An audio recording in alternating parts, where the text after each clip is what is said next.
Hello everyone, and welcome to a new challenge. I've always wondered what a Pokemon would do if it were relocated to a new region where it doesn't originate. I've also always wanted to do a solo run with just a starter, keeping it at its first evolution stage to see how it performs. That's why I decided to complete Pokémon FireRed using only a Mudkip. Let me remind the rules for those who aren't familiar. In battles, I'm only allowed to use Mudkip, the Pokemon that Professor Oak gives us at the beginning of the game, because I modified the game to change the starters. I also changed the skins of Red and Blue to Brendan and May to immerse ourselves more in the adventure, and while we're at it, May will have Treecko as her starter, instead of Bulbasaur to add a bit of Hoenn to Kanto. The second rule is no items during battles, so the challenge stays at least somewhat competitive. Now that everything is clear, we've already beaten May in the first battle of the game, we're already at level 6, and in no time, we're heading to the Pokemon to pick up Professor Oak's parcel. Once delivered, we get the Pokedex and the adventure begins. There's a trainer in Viridian Forest, who is unavoidable, the last one with a level 9 Weedle. Even if our starter is still at level 6 when we face him, he doesn't put up much resistance, as he keeps spamming String Shot. Meanwhile, we have Mudslap, and the battle is won, earning us a level up. It's perfect timing as we reach Pewter City, where the first gym is located. Nothing new there. We take our chances right away, and Brock sends out his Geodude, who's about 5 levels higher. With Mudslap, we can lower its accuracy and chip away about 1/7 of its HP. Eventually, the rock with 2 arms decides to attack, but by then, it's too late. Its HP is already in the red. However, we don't have unlimited Mudslaps, so we switch to Tackle to finish it off. Although it takes a bit of time, it allows us to save Mudslaps for Onyx to lower its accuracy as well. We level up to 9 after defeating Geodude, but the Rock Snake is faster and takes us out, so we suffer our first defeat, but it was a decent attempt since we gained 2 levels. We decide to battle the camper in the gym to gain a bit more experience and level up to 10. Once that's done, Mudkip learns Water Gun, which is perfect for taking on the gym. We retry the battle against Brock, and as expected, a one-shot Water Gun takes down Geodude. We have enough HP to withstand Onyx's bind, and a follow-up Water Gun wins us the battle. The first badge is ours, won under challenging circumstances, since our first defeat was used to grind XP for our Pokemon, and if we had won, it would have been a bonus for us. We continue toward Moon, where a slew of trainers awaits before reaching the cave. None of them put up much of a fight. However, when we face the Lass's Pidgey, we realized it would be faster if we had a Rock-type move. So, we used the TM Rock Tomb, which we got from Brock, to expand our move coverage. In Moon, we pick up the Helix fossil, the one belonging to Lord Helix, and we reach level 18 by the time we exit the cave and arrive in Cerulean City. But here's where the problems start. When we try to cross the Nugget Bridge, our rival May confronts us. Leading with Pidgeotto, we have Rock Tomb, but since we're slower than the bird, we get hit by Sand Attack, which hinders us for the entire battle. We manage to take down Pidgeotto, but May has a fairly smart AI. She sends out her mascot, who unfortunately knows Quick Attack, and at our level, there's nothing we can do, even though we have only a simple weakness. Unlike Mudkip Evolution, we decide to try the Cerulean Gym to see how we stack up, and Misty welcomes us in her pool with Stereo. Since it's faster, we go straight for Rock Tomb to lower its speed. Unfortunately, on our second strike, we miss, and the opposing Pokemon knows Recover, so it easily regains HP. We try everything to lower its accuracy, but with Harden, it becomes difficult to land a hit, even though we haven't lost any HP yet. After many turns of Staryu trying to stall us, we finally take it down without a critical hit. Now it's time for Starmie, and we have to start all over, first lowering its speed, then its accuracy, but since it has Swift, Mudslap is useless, and the Starfish Pokemon is stronger than us, although we almost had it to be fair. After some grinding, we return to face May with a level 25 Mudkip. This time we're faster than Pidgeotto, and a single Rock Tomb takes it down. Next up is Grovyle, who isn't as threatening anymore. The only problem is, it regains a bit of HP with every hit it lands on us, but when Rock Tomb, which doesn't have perfect accuracy, hits, the Mystery Dungeon character falls. Against Abra, it's a joke since it doesn't have any offensive moves, and Rattata is too weak to finish us off. Despite our low HP, our victory is finally secured after enduring several setbacks in Cerulean City. But now, we're on Route 25, where we've defeated the group of trainers and freed Bill, who had locked himself in a Pokemon costume. We're not rushing to take on the Cerulean Gym yet, since there are still some mandatory trainers on the SS Anne and on the route to Vermilion City. So, when we return to the gym, we're at level 32 and definitely ready to crush these stars' careers. The battle begins against Staryu, and this is where we realize we've gained some power. Since our Rock Tomb brings the HP down to the red zone, we can then 2-HKO it with a Water Gun followed by another Rock Tomb, as it's a trainer who heals their Pokemon, unfortunately. Against Starmie, we notice that it's more resistant, but Rock Tomb slows it down less, allowing us to charge it with a takedown and claim victory. We now have our 2 badges and all our teeth intact. The challenge is going well, as we haven't had to train our Pokemon too much, and barely at all in the tall grass. So, I think we can afford to face the third Surge, despite his type advantage, as we've learned the Dig move from a Team Rocket grunt. At level 33, we're able to tank some of the electric attacks from his mice, even though we're paralyzed by Pikachu. Dig one-shots Raichu, and the third badge is ours. Our Pokemon seems solid early in the game. Now it's time to head to the Lavender Town Saffron City Celadon City axis, passing through the Rock Tunnel. Upon arriving in Celadon City, we'll rush straight to the Rocket Game Corner, because in my opinion, this is where we'll have the easiest time progressing with our Pokemon, since we have a type advantage against Giovanni. So, we challenge him to a duel, and he starts with an Onix, but we've picked up the TM for Water Pulse, which one-shots it, as well as his next Pokemon, a Rhyhorn. Now we face Kangaskhan, which we can pelt with the return move, obtained south of Lavender Town. It's the most powerful normal type attack, and in less than 3 hits, it takes down the fat kangaroo and its baby, who can go cry to its mother. mother. It's time to collect a new badge, and what better way than to go 2 streets over to Erica's gym to see if we can stand up to those grass-type Pokémon.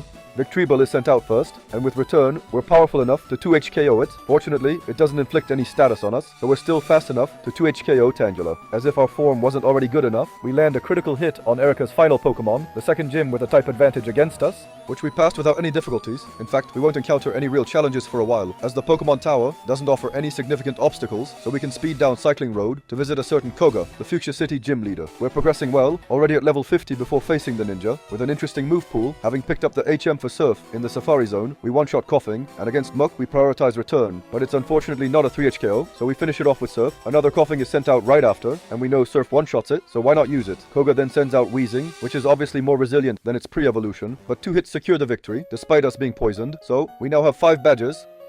It's definitely easier than with Rattata, at least for now. As we head to attack Silph where Giovanni the 8th gym leader is currently residing, he sends out Nidorino, and with 2 Surfs, we defeat the pre-evolution of Nidoking, which seems reasonable, and then Nidoqueen enters the battle. We continue with our Water Stab move, dealing about the same damage as against Nidorino, while its Poison Sting doesn't even poison us. Next up is Kangaskhan, which is slightly stronger this time, and Return is less effective, but it's still a 3 HKO, so the fight is over quickly, especially since the last Pokemon is Rhyhorn, which stands no chance against Surf. We've handled the Team Rocket invasion, so Saffron City is freed, much to our delight. Naturally, we head to challenge Sabrina, the 6th gym leader. She starts with Kadabra, which we know hates physical attacks, and we have Return, potentially hitting for 150 power, so it's a one-shot. Next up is Mr. Mime. We're faster than the clown, and Return is another one-shot. The battle is easy so far, but against Venomoth, we can't finish it in one hit, so the gym leader heals it, wasting our time, but sooner or later, we'll chain our attacks and take down the butterfly. For Alakazam, it's the same as Kadabra. 1 Return does the job, and victory is ours with 6 badges. Now we can brag to all the trainers starting in Pallet Town.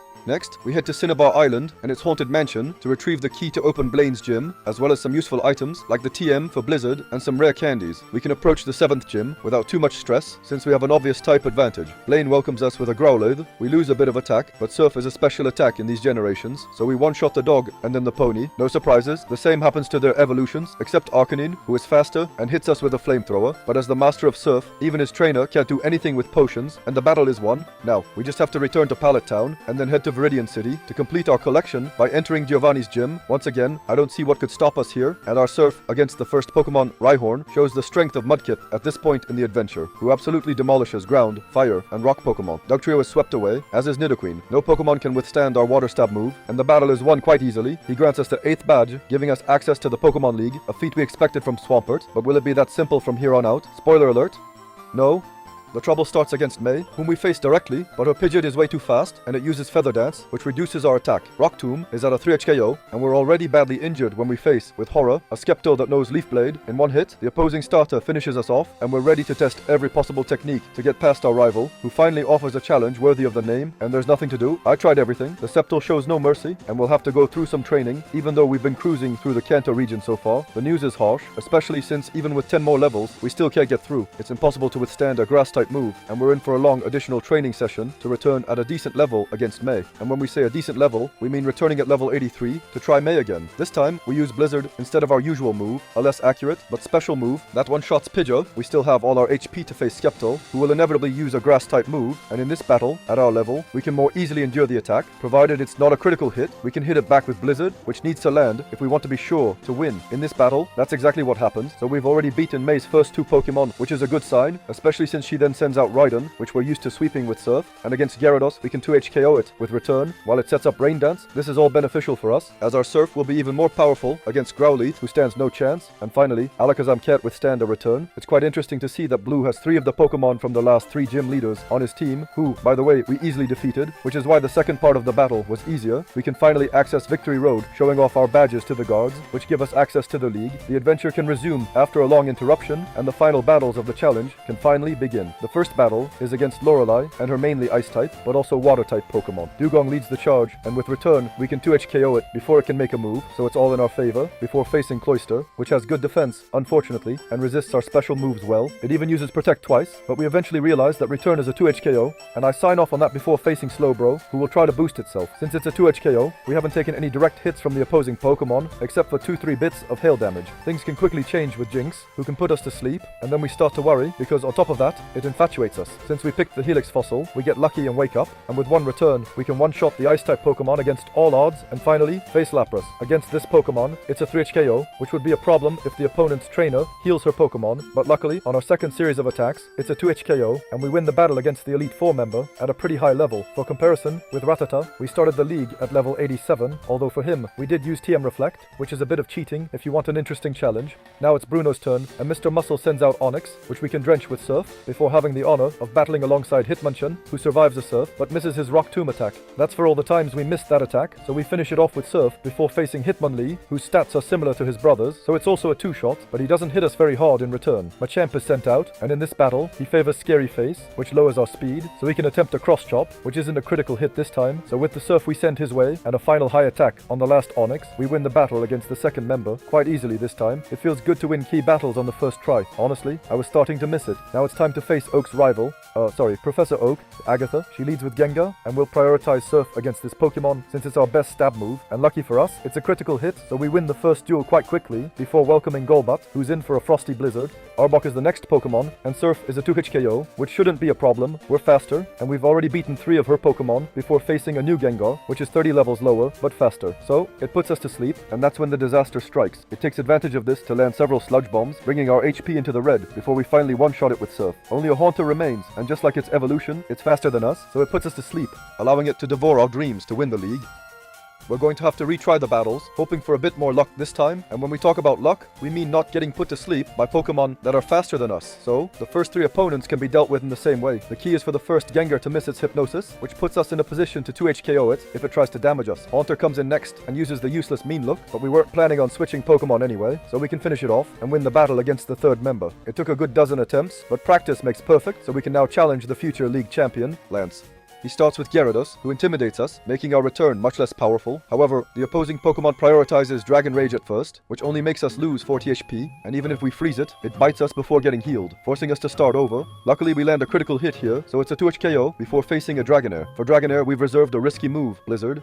Dragonite is the next Pokemon, and it hits us with an Outrage, which 2-shots us before we can land a move that theoretically should one-shot it. We lose the first battle against Lance, and that's when we realize the difficulty of the game. Each attempt, the pseudo-legendary dragon can finish us off with Hyper Beam, and if we miss our Blizzard, which happens often enough, we can abandon all hope of victory since we're slower. So, I had to force myself to face all the league trainers again to gain a bit of experience and return to face Lance at level 94. Against Gyarados, we miss our first Blizzard, but it doesn't hurt us too much if it doesn't use Hyper Beam, and so it's a 2-shot when we follow up with Return. Dragonair is the next Pokemon, and we still don't miss Blizzard. This hasn't changed. We just need to make sure we hit our move 3 times, with the most important being against Dragonite. In this battle, we get lucky and land 4 attacks in a row, so we're up against Aerodactyl quite quickly. Even though it's faster, Surf sends it back to where it came from, either to its Pokeball or the Jurassic Skies. And surprise, spoiler from 25 years ago, once we've beaten the Elite Four, they announce that there's a new champion. Who could it be? Yes, it's Blue, who beat the league just before us, and now we must defeat him to finish the game. The final boss is one of the trainers who gave us the most trouble in this game, but we should have figured out the technique to beat him by now, right? The battle on Route 22 was like a dress rehearsal, wasn't it? Anyway, we start the battle again with Pidgeot, who outspeeds us with Aerial Ace, but we don't waste time and immediately use Blizzard, which one-shots it, 1 Pokemon down. Alakazam is the next Pokemon, and Return can take it out without too much pressure. Then comes Sceptile, the real threat of this team. Unfortunately, our Blizzard hits and one-shots it. I think the hardest part is over. Raiden comes in next, and Surf takes care of it easily, so now we're up against another Gyarados, and we use Blizzard. It seems like a 2 KO, but unfortunately, it uses Thrash, which can finish us off. I could have used Blizzard again, but its accuracy is so low that after 3 successful hits, it would be tempting fate to keep using it. So I chose Return, which should bring its HP into the red. A tough defeat to swallow, especially since that was probably my 20th attempt, so I decided to maximize my chances in this battle by giving the last rare candies I had collected to Mudkip to get it to level 100. The battle can now begin, and when we face Pidgeot again, we see that Surf isn't strong enough, so we taught Rain Dance to Mudkip to boost our Water-type move, which, after setting up Rain Dance, allows us to one-shot the bird. Alakazam is the next Pokemon, and it's faster this time, so its Psychic hurts us a lot, but we survive with our HP in the orange. A Return takes care of it before facing Sceptile again, which we can one-shot with our Blizzard, as well as the following Raiden, which never stands a chance against Surf. Gyarados is sent out next, and at level 100, the 2 KO we missed in the previous battle now succeeds, leaving us with just Arcanine, who has never given us trouble. We've finally beaten the champion of the league, and honestly, it's a relief, because the end was quite exhausting. We more or less breezed through the game with some minor setbacks, notably in Cerulean City, and against Brock, which were easily resolved, but when we reached the league via Route 22, we were really blocked by Blue, who gave us no chance with his Skeptol. We had to grind experience, even though we were fairly confident until then. Since we've already done this challenge with Rattata, it's easy to compare them, and while Rattata took more time because we exploited Double Team, we still beat the league at a lower level with the Rodent. Honestly, I never thought a starter would struggle so much at this point. In any case, I hope you enjoyed the challenge. I should be testing it with the other 2 starters from the 3rd generation. If there's a Pokemon you'd like to see in particular, feel free to mention it in the comments, and to not miss the upcoming episodes, subscribe, it helps the channel grow. See you soon for new adventures. Au revoir.